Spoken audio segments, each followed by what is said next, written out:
if you imagine a massive shit in the toilet, how are you cutting it like you'd be cutting off slices of a luncheon sausage?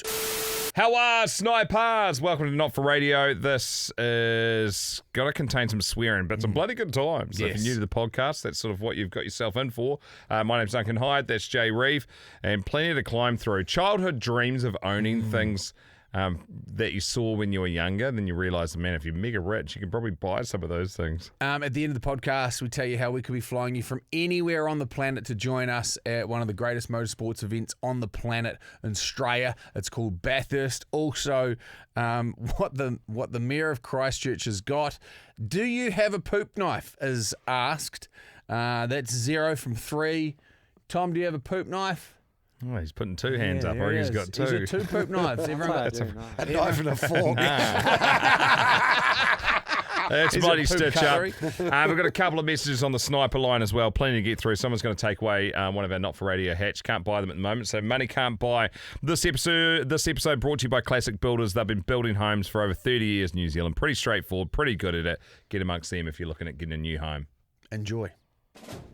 Attention snipers, gear up and hold your positions. It's time to load up some war stories, your tales from the front line, brought to life. Prepare to fire. Right, we're going to bring out the coin of destiny again. Yesterday we used this. I have an existing war story that Benny Boy's chucked into the mixer for me, and then I've got a potentially rogue one. Okay, I'll keep my laptop out of the way. So for those that would listen to yesterday's episode or haven't heard anything about the coin of destiny, we got a $1 million coin minted by our mates at Polished Diamonds. About $5,500 worth, things almost solid silver, about 70 mils across for those listening. Is that it? Oh, no, there's a dent. Yeah, these things dent. So it's a big fucking coin, and it's just going to make life decisions, no matter how big or small. So will Jay read... Oh, yeah, nice work, Benny Boy's taking it up to the camera there. Will it focus on? No, because it's on a set focus, isn't it? Yeah. I mean, we'll take a photo. We took plenty of the shop yesterday. It's glorious. It's absolutely glorious. The best, this is what, $5,500. So heads the radio station's money buys you. So heads you read. So heads you read your mate's one. Yep. Heads. I read. Yeah. So Kev's. Tails, and Clayton's heads. Is that right? Clayton's heads, Kev's tails. That's heads. Okay. All right. So this. Hey, just completely random question there, Atomic. Does anybody else use this table? Because it is going to be fucked. Yeah, a few podcasts use it. Okay. Okay, good to know. We might need to get a flipping pad. Because it's, I mean, it's okay for now, but if we make this a regular thing, she's going to... Yeah, we'll get a flipping pad thingy. Yeah, okay. She's one of the cushions over there. Okay. Won't sound as good, but... All right, get into it, you pussy. He's giving me a couple of options here. Okay. So this is your mate's one. This is my mate. Let's call him Dunc, because that's his fucking name. There we go. I've never heard you talk about another Dunc. This was like a bit of a stitch up. Oh no, fuck, I'll use their names. It'll be easier. It started like every other year. A bunch of blokes convincing themselves they were elite athletes instead of slightly broken idiots with a group chat and too much confidence. The goal? An epic test of mental strength, physical prowess, and solidarity.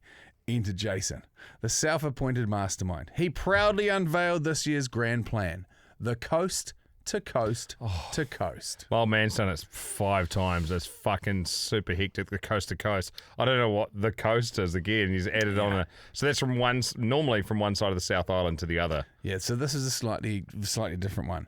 It sounded brutal, but legendary. The kind of thing that ends in either glory or a stretcher. Reality check? We've all had spin classes that hit harder. Hell, tying your shoelaces too fast probably spikes the heart rate more than this did. And Jason's version of extreme is anything that causes light perspiration and mild emotional discomfort. Jesus poked. He's a legend, absolute legend. We set off early each day, mostly because if we didn't, we might accidentally turn it into a challenge, and like clockwork, we'd arrive at every stop about 4 hours before check-in. Nothing screams elite endurance event like sitting in a car park waiting for reception to open.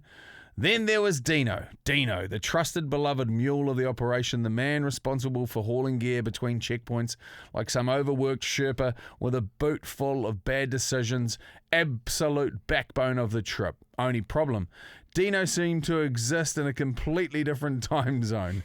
Every conversation, every plan, every update, Dino was a solid hour and a half behind. You'd finish explaining something, and just as you'd moved on, Dino would chime in like, wait, hang on, so what are we doing? Timing? Questionable? Reliability? Somehow still better than most. And crucially, Dino was Jason's only ally in this whole event. So naturally, he was off limits, at least while he was in the room. The second Dino disappeared, Jason would quietly start lining him up like everybody else. Loyalty had a very flexible definition on this trip. Meanwhile, the equipment situation wasn't helping our credibility. One bike looked like it had been modified by a lunatic, some kind of aerodynamic upgrade bolted on the front that made it resemble a deranged metallic unicorn with serious issues. Watching it roll past was like witnessing engineering give up entirely. The rider looked like a hairless goblin clinging on for dear life. Thor spent the entire event running a completely separate mission, acquiring photos from his girlfriend. Every notification was treated like a trophy catch. Hey, I got another one, boys! He'd proudly announce. Like he was pulling a snapper out of the ocean. Meanwhile, the rest of us were trying to process how this had become his main contribution to the event. Then there was Clayton. Clayton played the long game and lost. Spent the entire weekend staring at his phone, putting out hopeful messages like bait into an empty ocean. Nothing. Not a fucking nibble. And by the end, the man looked like he'd just learnt patience has his limits and dignity is always optional. Through it all, Jason maintained his role as a walking, talking, health and safety pamphlet, but only when it suited him. Crossing the road without looking? Oh, fucking hell, guys, that's a bit dangerous. No helmets? Absolutely not. That's irresponsible. Starting in rough weather? Well, I strongly object to this, guys, but suggest getting absolutely sideways on the piss and making questionable life choices mid-event. Jason's front of the queue. Fucking let's go, lads. The man could detect a missing seatbelt from 50 metres, but had zero issues with chaos as long as it didn't involve cardio. Thor, now sensing his weakness, leaned into it hard. Every attempt by Jason to stretch the route purely to avoid arriving early again was met with just enough support to keep it going, followed immediately by relentless ridicule. What was meant to be Jason's crowning achievement turned into a full-scale character assassination. Even Clayton, mild emotional devastation, managed to contribute. Fucking hell, honestly, Jace, great effort. This is exactly the sort of place a Plunkett nurse would be proud of. Or the sort of pace a Plunkett nurse would be proud of. And just when we thought it couldn't get any worse, we met Doug, a 62-year-old local legend celebrating his birthday. He wandered over and asked what we were up to. Well, naturally, we puffed our chests and told him about the mighty coast to coast to coast. Doug paused, looks us up and down and said, well, that's about fucking 9 kilometres. 9 fucking kilometres. Then just to finish us off, he added, we used to do that as a fundraiser for the kids. They would eventually start in their prams and then they'd run it themselves by about the age of 5. That was fucking it. Game over. In that moment, the entire event was downgraded from epic endurance challenge to leisurely community stroll pram optional. And of course, we can't ignore the absolute carnage of injuries sustained along the way. Clayton shattered, absolutely shattered, broke a nail, career-threatening stuff. Thor pushed beyond human limits, spent more than 10 minutes in the water and is still recovering from what can only be described as minor osmosis. Jace, the real casualty, currently battling ongoing symptoms from severe overexposure to painkillers. Doctors remain baffled, mostly because no one can confirm what the man actually has consumed in his lifetime.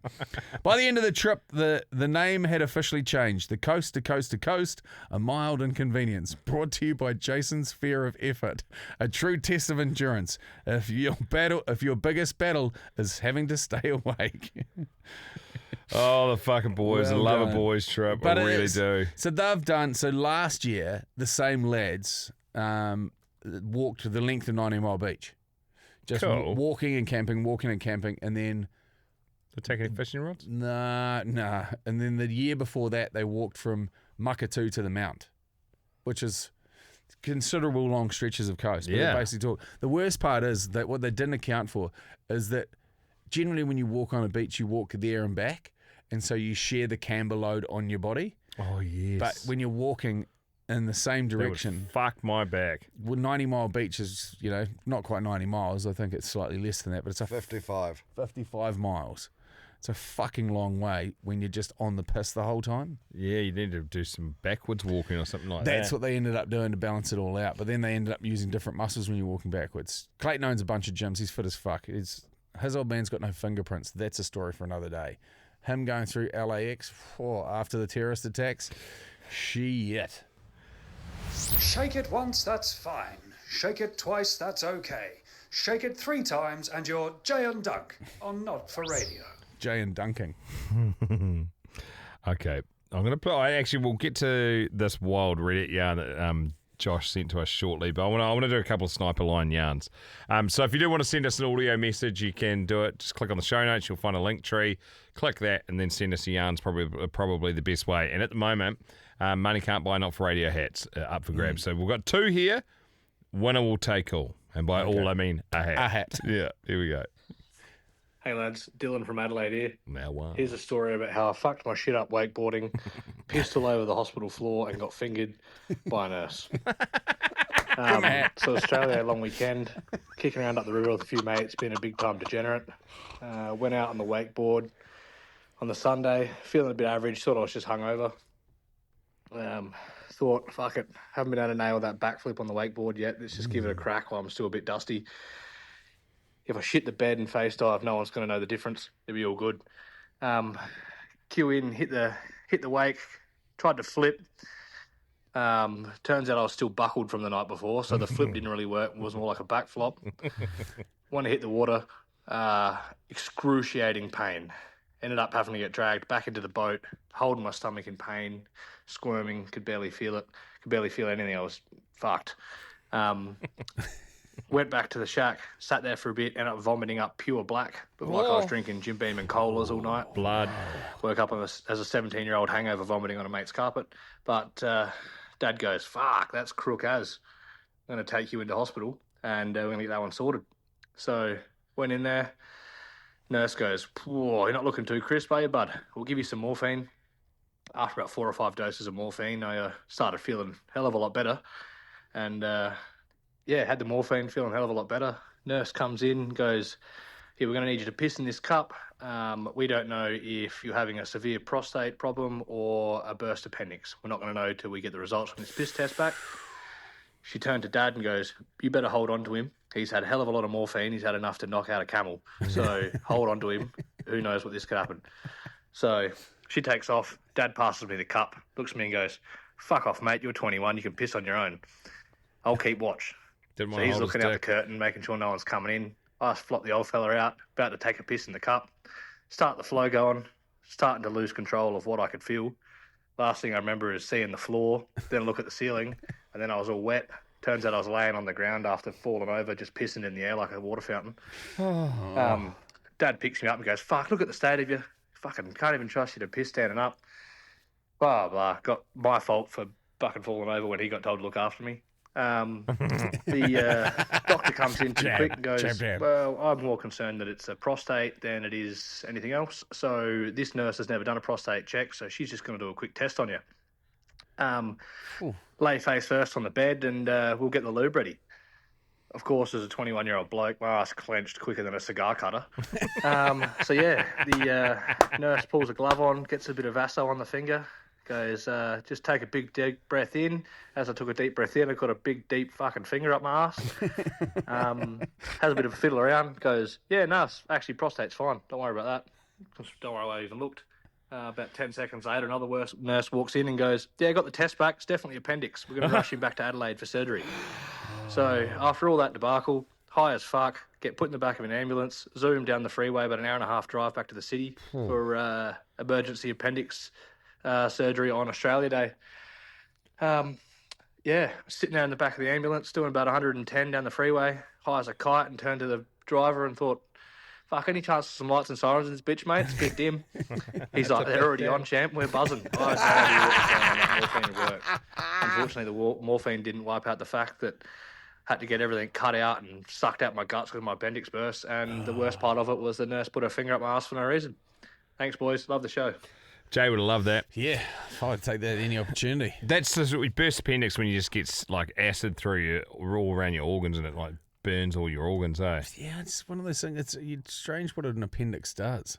Is that the one that's left over from when we used to have like a lot more branches and leaves and shit? There's a leftover one there that we don't use anymore. Fucking Was that your diplodocus. gallbladder? What are you, a diplodocus? Boy, here's a yarn. We should talk about it on the radio show today as well. So we were chatting to a bloke that knows the mayor of Christchurch, which is for the international listeners. Oh, fucking hell. This is so good. I reckon that we will talk about this, and I think this is open to the Sniper's Nightmare Facebook group too. Just because sometimes people that are running your shit have got cool shit. Yeah, absolutely. This is one of those cases. Yeah. But it's like if he feels like the sort of bloke that's had enough money his whole life and now he's making fucking weird purchases. So, yeah, did I finish saying that before? The Christchurch is the biggest city in the South Island, for those that just want context, of New Zealand. And so the mayor supposedly owns a tank and drives around his property. And he also has a Diplodocus slide. So, Yeah. And I'm pretty sure, like I vaguely remember there was a Diplodocus slide at a park in Christchurch, and obviously they were upgrading the playground, and perks for the job, he decided to buy it back off the And he was city racing council. at the supercars Yeah. when we were there. And he was racing in the supercar. What a lad. So we were hanging out with the Deputy Mayor, Vic Henstock, and her husband, Mike, who's a legend. They were great, Val. They were awesome to hang out with. But yeah, the reason why they were there on sort of mayoral duties is because, as the boys pointed out, the mayor's racing his classic fucking touring car, which, I mean, he's apparently got heaps of cool shit. But the fact that he's got he's got a tank and a fucking big dinos. So the dinos, and we said to Mike, we're like, why the fuck has he got a slide? Where's he keeping it? He goes, oh yeah, it's like in the paddock outside his house. You can pull up to his house and just be cruising around the backyard in a tank. And so if it's the same slide I was thinking of, the stairs are up the tail. Yes. And then you slide down the head, which is like down low, like it's having a drink or whatever. Yeah. It's so good. Man, if there was to be one collection of, because obviously everything's tied to, you being a kid and having memories of that. Was there anything that you saw as a kid that you're like, fuck, that'd be so wicked? I always wanted the Sockburn Hydra slide, Yeah. which was like just your classic. What happened to it? Didn't we drive past that in the middle of fucking nowhere down south? No, that one was from Kiwi 2, I think. It's in bits in somebody's paddock outside their house. The Sockburn one was a fiberglass one, so fuck, they didn't keep, or it had been a big summer or whatever, you get these fiberglass shards injected into your body, which sucked ass. But like when it was running hot and it had fresh paint or whatever, it was always awesome. As a young buck though, you'd like cruise and they'll be like, righto, where you going? There's a couple of blind spots down there for the lifeguards couldn't see, and there'd just be the couple of the bigger lads that would block it up, and it would be about half a metre of water with them and their three mates, and you'd come around, the water would start getting deeper, and then you'd just go bang into all these dudes, and they'd be like, hold until the thing's like overflowing, and then there'd be like 8 kids behind, just let the thing go, and you'd all get fucking flushed out at the bottom. They're like, I told you not to do that. It was such a rush. Yeah. You didn't know whether or not you're going to drown, make it out alive, like fuck, what was going on? I've always romanticized the idea of having a hydro slide or a big slide that went into a river at the back of the farm, but obviously then it'd make, you couldn't just fucking put soap in it because it would fuck everything in the river. Yeah, it's a valid But point. we had this perfect part, and at the back of our farm we had the stream, which was the Te Puna stream, which basically was the boundary of our farm. And there's a big sort of a gully side that went down to it. And fuck, I spent years during primary school designing slides and figuring out that you could put there's like a liner that goes into silage pits or a silage pit cover that goes over. It's like a real thick polythene. I was like, that'd be fucking awesome if we were to put it into that. And then eventually we tested one out at my cousin's farm. And it's so fucking hard. The ground is so hard that you just get absolutely battered through this plastic shit. Like you'd have to have like foam down or something underneath it to make it not so brutal. Because you go like the clappers, it's just like just fucking like going not over as corrugated. enjoyable as doing it on like a nice like green lawn backyard for a slip and slide. And ours, my cousin's one, because we had it out on Christmas Day, went straight through this massive patch of like Californian thistle. So you just fuck, if you're a little bit heavier, you just a tough gig. race straight through these fucking thistles at the end. We used to hammer it when I was lifeguarding back at the wave pools. We'd the fastest we found you could go is if you turn the slide off and then you get all the hand soap and the cleaning equipment from the bathrooms and you drop trowel so you got bare ass and you basically just froth it all up and get it all over your ass and then just yeet yourself into the slide that's got no water left in it, just water residue, and you get so much pace and there's no run on. Like it's not a pool at the bottom. It's like one of those like long bath looking bits. Yeah. So we get all the wave pool rings as like a buffer and like line them all up because you just come out of it, as Jay would say, mixed chickens, just straight into it. And we had this one little chick, she was ruthless. She had all these tattoos and ear piercings, great lifeguard. And she would go so fast now. I don't know what it was about her mobility, but it got to the point where she was nearly doing full loops inside it. On the big you bend. don't want to go up She on the had to unused go up bloody... onto that bit and then like Nah, driving down. Up on the unused real estate, that's when you're like, the paint's flaking, and that's when you wear a bit of it on the inside like we were. We would go and stay, I don't know if that's still operational. There used to be some hydro slides in the central North Island next to a massive lake. Anyway. And narrowed it down. well, there's lots of lakes here in the central North Oh, Island. there's so many There's hydro lots of slides that used to be there Yeah, too. there used to be. Anyway, so our family friend Dave Mack, he This was isn't Topol, guys. Stab in the dark. Wild. He's an engineering genius, and was chaos too. His idea of a good time was seeing how far you could flick the person on the biscuit up into the tea tree on the side of the fucking lake. Like he was, that's wild. yeah, he was pretty chaotic. He's still a massive motorcyclist, rides all around the country doing big motorcycle tours on those big enduro setups. Anyway, because he was all about pace, and he's always been all about pace, he was like, what you want to do is you want to turn yourself into a bobsled. So lying on your back, using your shoulder blades as the only things touching the fucking thing at the top, and your heels, and then you body arch. He's like, you'll go faster. He's telling us, like me and my mates, the other mates about similar age to me, and some fucking teenage bloke that was standing behind us, obviously eavesdropping. So we all went down and we're like fucking whistling. Same thing. This thing's open top with some slight shoulders on it. Anyway, so Dave would have had the sense to be able to burn off some speed coming into these hot corners.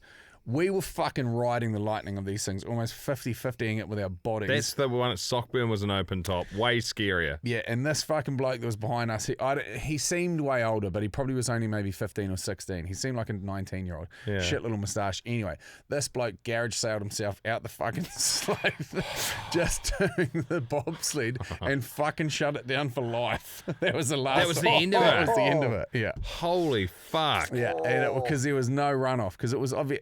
It's one of those ones you just sit down and you're like, wee. This guy was just world's fastest Indian in it, like just Burt fucking Munro, just fucking whistling. The new Usain Bolt. But you could see him because there was water going boof out the sides. And we're like, fuck, that guy's going high. And then it was woof, leg over the side, like dragging along the top. And then the other side, foof, he just fucking flew out.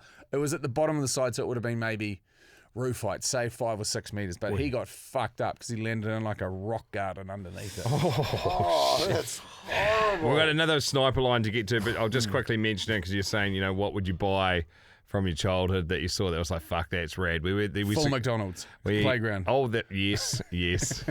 Commercial playgrounds are fucking nice touch. My mate Jeff's got one from a primary school. No. We used to go camping at a place called the Living Springs, just outside of Christchurch, and it's still there. Like it's still play. In fact, I think I don't even know what you call it. My cousin's husband, might run the thing or something like that. But they had this fucking 3-person monorail, and it was about a meter off the ground, and had this track, and it would like go down the hill. I think you had to push it. You obviously had to push it back up, but you'd sit on it, and it was an open top thing, kind of like a little wee like metal horse thing, and you'd sit 3 people long and fucking shoot down the side of the mountain. That thing came unstuck for somebody also, and I believe is no longer there. But fuck, it was so good. Like the fatter you were, the faster it went. It was just a full gravity scenario with like a rubber stopper at the bottom, which was just ping you off. Fuck, it was good. That's how the bigger kids at campgrounds got mates when those situations were there, right? Yeah. Right, another one from the sniper line. This is Jake. Yo, boys. Jay, Dunc, How are? Atomic, Benny Boy, Westy Lee, how you going? Fucking top Candyman notch, here from Oz. I'm a firefighter by trade, and I've got a little yarn about a house fire we went to. It was a two-storey unit, had two adjoined units on either side. I was sent in just to check the left and right one for fire spread and smoke damage. So I went into the left one, upstairs, downstairs. It was all good, no fire spread, minimal smoke. Went to the right one, and that had a bit of fire spread into the ceiling space of the upstairs bathroom. So we had to pull that down and pull the plaster down, get water up in there, made a bit of a mess for the bathroom, water everywhere, and bits of burnt house everywhere. Finish up with the job, and we head out to out the front. We're about to leave, and I was like, oh, geez, I've got a whiz. I really got a whiz. And I was like, we'll be back at the station soon. I'll take care of it then. And then one of the boys, we'll call him Coops because that's his fucking name. Goes, oh mate, you got to take care of it. I need to shit before, and I took care of that. And I said, mate, where in all of that mess did you have a shit? You fucking deviant. And he goes, I just picked one of the units and went upstairs to the bathroom. And in my head, I was going, which unit did you pick? Cliffhanger, did he pick toilet in the unit on the left, which was pretty undamaged and untouched, or the unit on the right, which was completely fucked, like water everywhere, fucking bits of broken house everywhere. He goes, I went upstairs into the unit on the right. I was like, mate, how did you go? And he goes, well, the toilet was all right because it was, the seat was down, so it was pretty clean in there. And then, hung my coat up, did my business, and then I said, mate, everything was wet. Like, what did you wipe your ass with? He goes, the toilet paper was pretty wet, so I had to just rip into a wad of wet toilet paper and clean myself up with that, which I thought was pretty funny. Inside a burnt house. Anyway, that was just a quick yarn for me. See you, boys. I love your work. Go long, go hard, and up the motherfucking wires. Good on you, Candyman. Fucking wise. That's great stuff. Who's getting? Okay, so a couple of things. That's fucking wild behaviour. Like operating Taking like a that, shit and in somebody's a house livelihood fire. that's been ruined. Eh? Would have been quite a nice touch just taking that. I'm a little bit jealous of that toilet paper. Well, say you burn a match after you take a stinky shit, so there's no smell at least. Maybe it's the second one that had been laid there that day. First one caused a fire. So we're going to go Candyman, or we're going to go the bloke that loves fingers up his backside. That's a rough day as a 17-year-old. It's a rough Who's day. that winner? Who's getting the Not For Radio cap? Well, I'm going to put it down to the coin of destiny again, just because. Well, why not? It's new. We love this thing. Candyman heads, pokey bum wank tails. Heads. It's a shit. That was the shittest flip. I honestly reckon we need to make some rules in and around if you do a shit one. Do you want me to put my hoodie up there? Nah. Do it and catch in your hand. Tom will buff it out. Oh shit. Tails it is. Okay, we'll take it. Tails. Yeah. Who was Tails? Candyman or Finger in the Bum? Which was Dylan. Heads was Candyman. I think you said Pokey Bumwink was tails. Yes, there you go. Pokey bum wank. Oh, good on you, Dylan, mate. Sorry, Candyman. The shit flip did you in from me. Drag one back. Okay, this has been sitting here for ages, this one. I want to get to this because I've never heard of it. And it's very unique. Who sent this one through? Josh Braben. Okay, mate, here we go. My family poops big. This is off Reddit, by the way. Maybe it's genetic, maybe it's our diet, but everyone births giant logs of crap. If anyone has laid a mega poop, you know that sometimes it won't flush. It lays across the hole in the bottom of the bowl, and the vortex of draining water merely gives it a spin as it mocks you. Growing up, this was common enough occurrence that our family had a poop knife. It was a rusty old kitchen knife that hung on a nail in the laundry room, only to be used for that purpose. It was normal to walk through the hallway and have someone call out, "Hey, can you give me the poop knife?" Well, I thought it was standard kit. Hang on, just while we, if you imagine a massive shit in the toilet, how are you cutting it? Like you'd be cutting off slices of a luncheon sausage, or are you going straight down the middle to just hack it into bits? I'm working the vortex just to get the thing moving and then flushing at the same time. Like lumpy Milo, like stir Yes, it in. yeah. Like trying to stir in protein powder into a protein smoothie. Okay. You'd have I thought it was normal kit. You had your plunger, your toilet brush, and your poop knife. Fast forward to 22. It's been a day or two between poops, and I'm over at my friend's house.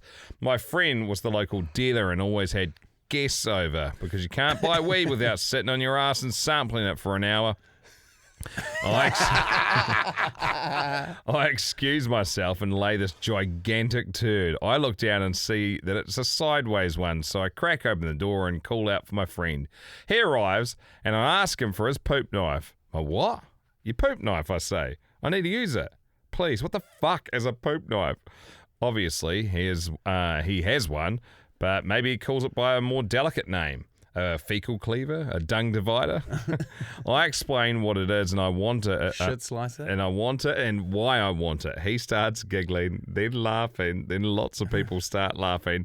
It turns out the music stopped, and everyone heard my pleas through the door. It also turns out that none of them had poop knives. It was just my fucked up family with their fucked up bowels. Fuck my life. I told this to my wife last night, who was amused and horrified at the same time. It turns out that she did not know what a poop knife was and had been using the rusty old knife in the utility closet as a basic utility knife. Thankfully, she didn't cook with it, but used it to open Amazon box. And she's going to be getting her own utility knife now. And then there's an edit as well. Common question. Why was this not in the bathroom instead of the laundry? Answer, we only had one poop knife and the laundry room was central to all three bathrooms. I have no idea why we didn't have three poop knives. All I know is that we didn't. We had the one because my father was notoriously cheap about the weirdest things. So yes, we shared our poop knife. And I want to give credit where credit's due. That's the unholy demigod. I think, yeah. Shit. That is a beauty. Posted 5 years ago. Fucking all time. Why stop at a knife? Why not have like a hand-operated egg beater or something? Yeah. Like something a bit more That'd effective. make quick work of it. Just a little... Like on you need on a drill bit. Yeah. You'd be all right on slow. You could have a paint stirrer and then have a drill, like an impact driver or a drill. A big plaster mixer. Impact. A jackhammer for the real nasty A ones. jackhammer with a plunger on the end. It's a Recipro saw with like a finger pointing dildo attachment that just pokes it down there. Oh my gosh. Just quickly before we climb into the classic yarn for this episode, she's her mates at Classic Builders. Plans for the weekend? Plans for the weekend for me. It's a long weekend, by the way, so there won't be a Monday episode. Yeah, ANZAC Day, lest we forget, is to be remembered, and those that fell and served honoured over the weekend. So we are heading to our longest standing family tradition that we have every single year that our kids have been alive. So this is year number 12 that we've headed there, is to our friend's station, which is over 100 years it's been in this family. Mm-hmm. And it coincides with the raw being on, which is when the deer, they call it rutting. When the male deer get horny, try and bang shit, you can raw them in and smoke them. Doing a little bit of population management on the station, which has probably got about 150 deer running wild on it at the moment, and that saves them from bringing the helicopters in to cull them that way. And it's also coinciding with the big muster as well, so bringing... Oh, that'll be cool to see. Yeah, so that's this. This is a 7,500 hectare station, and up until recently, it was basically 4 paddocks. So that's it. Like crazy. Yeah. And it's in the Southern Alps. So for those of you that are familiar with the area, you'll know it's basically not far from Danzi's Pass, which crosses over from I think it's the Waitaki River, and goes up and over into sort of Naseby. Amazing. Yeah. What's that? Fucking anyone else hear Oh, that? that Or was am I happening going the other nuts? week. Nah, I've been hearing it for the whole episode. There's some sort of vibrating noise in the building. Once again, I thought it was one of those things. Can anyone smell? Some guy's trying to sell me, but his music through a chuppa chup. Can someone smell popcorn? I'm about to have a stroke. What about yourself? Nah, we'll keep it pretty low key because I was away last weekend, obviously. So we were just obviously spending time with the family and stuff. I think we're going to try and do a few missions out to beaches that are like within an hour and a half, and I'll try and take the fishing rods and go for a fish as well, do some land-based fishing with the boys which I love. Just do some exploring north, like I think I want to go to Scott's Landing on the Maharangi Peninsula. Oh, cool. Probably do Omaha. I haven't done that in ages. There's a mean rock fishing spot at Lee, just down from the cemetery. Ooh. Like you go along from the old Lee sawmill, and the cemetery at the end, and then there's steps that go all the way down. Someone's even concreted in little rock holders. Oh. I've never got a kingy down there, but good snapper and kahawai. Ah, fucking perfect. Wow. Well, bleep that out, the instructions, but we'll leave the rest of it. Sorry, I don't want 80 people trying to fish there and me turn up and then be like, we took all the fish, Dunc. Good on you. That'd be awesome. Right, we've got a classic yarn to finish off this episode. What are you up to, Benny? I'm always keen to hear about your bananigans. For the weekend. Yeah. I'm going down to see all the crew, my second home, Ohakuni. So we're going spending 3 days down at Ruapehu. Have you still got crew there from the years when you were going down there? Or is Bro, this... like half the town are my best friends. Well, it's like Crazy. no time has changed, Like you live there for a couple of seasons and you go back and spend, I'm there every second week in the winter. Are you? So it is just like going home, and my good friends own the Powderhorn Chateau. So we've got our own room and we'll go stay there. And there's been unseasonable, massive amounts of snow dumping.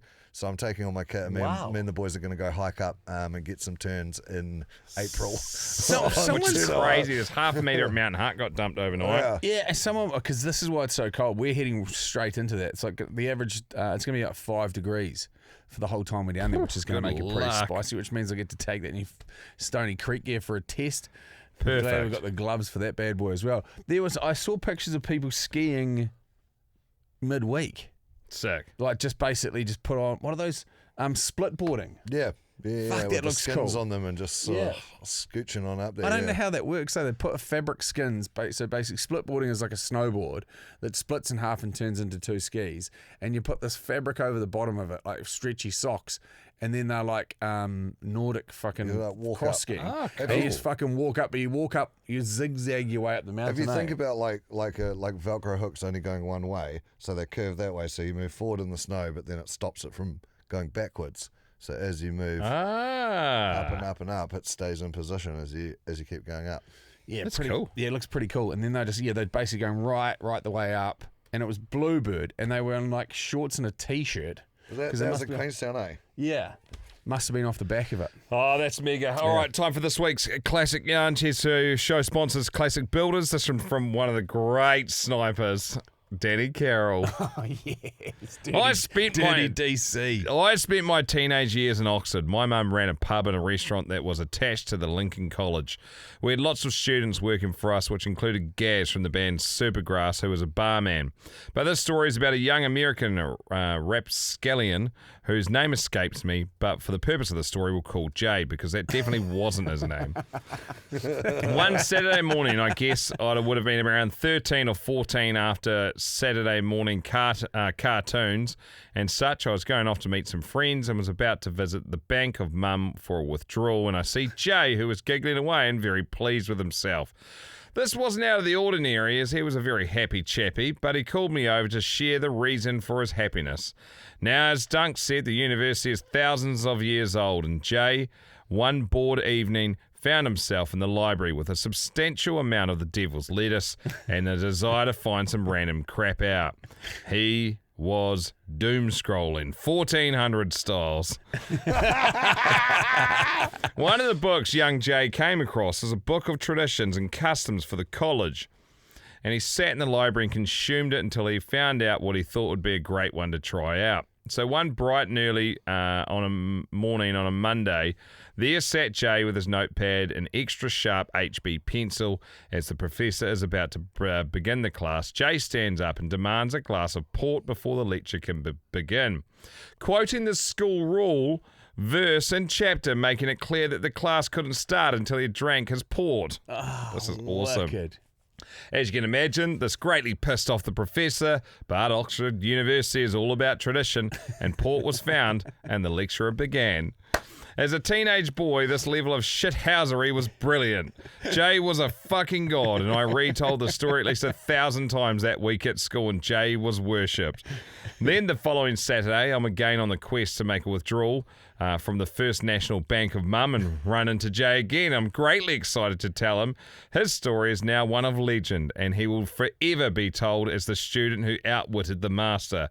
The following week, Jay was walking into the same lecture through the stone archway of the main entrance and was met by the rector, like what Americans would call the dean, and was asked if he'd follow him to his study. Now, Jay wasn't a stupid man, but he knew he was about to get in trouble for the port stunt the week before, and walking into the office, the professor already been there made his heart sink. The old book of rules and traditions were on the table.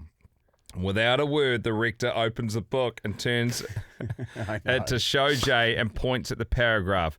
It was at that point Jay found out that he would be having to clean the rector's office top to bottom for a month as punishment for failing to present his sword to the rector when passing through the main gate. There is no better revenge than served piping hot and the same shit pie you served a week earlier. Just this once, and it was also his birthday at some point too. Up the rector. Up the rector. Outstanding. Man, that's so cool though. Yes. I love those places that have those crazy traditions that that are still no longer needed today, but it's just upholding what has always been done. Oh, so cool. Right, that's got to do for today because we've got to get cracking on with the radio show. But have an excellent weekend. We really appreciate you for choosing us. A reminder, if you want to get more of the podcast, like 100% the best way to support us is to become Sniper Elite, unlock the few hundred other episodes, roll ad-free. There is also, which we forgot to talk about yesterday in the podcast, the chance for you to join us at Bathurst this year. Cheers to our mates at Willamette Travel. Bathurst is the great race to supercars. It's literally one of the greatest sporting events that there is on the calendar year for the entire globe. Like, it is unbelievable. It's a racetrack up the side of a mountain. We've got 2 trips to give away. These will only be available to people that are paid subscribers. So you're going to find out how to enter on Monday, this coming Tuesday, and probably Wednesday we'll do another episode since we're away on Monday. That'll be 2 trips from anywhere in the globe, all laid on 4 or 5 nights in Australia with us. Yeah, it's pretty epic. And as we experienced over the weekend, the base level is every box ticked. What you will be getting is every box ticked. And if you want to come along too, Couple of packages left. On ground packages are already there, so you can just basically, if you are in Australia, you can just grab them, come along and stay. If you're in New Zealand, you can pay for your own flights and grab the package, or if you're overseas, whatever. Fucking worth it. This is going to be, I've never been, this is bucket list for me, so it's going to be It's so sick. fucking all time. I'm excited. So I'll put a link for the packages if you just want to buy one and come with us and lock something in to spend the weekend. There'll be probably about 40 of us doing it. Yeah. So 2 trips to give away. Sniper Elite. Find out first how to enter this coming Monday. Have a cracking weekend. Yeah, lest we forget, and for those of you that had that have servicemen and women, we appreciate you. And for those of you that have relatives that were ANZACs and part of that effort, or even if you as a result have become and got Kiwi family as a result of Kiwis and Australians being over in the UK and banging your nurses and bringing them back here. You're welcome. Get on ya. What a refreshing cup of Not for Radio with Jay and Dunc. On your classic builders, they've been doing it for over 30 years with local teams right around the country, and they'll talk you through whether you're after a house and land package or a design and build, what's going to work for you. No punishing hard sell, just good practical advice from people who build houses for a living. Thank you very much, and we'll catch you next week for Not for Radio. You've been listening to Jay and Dunc's Not for Radio podcast. Thanks for listening. I hope to see you soon.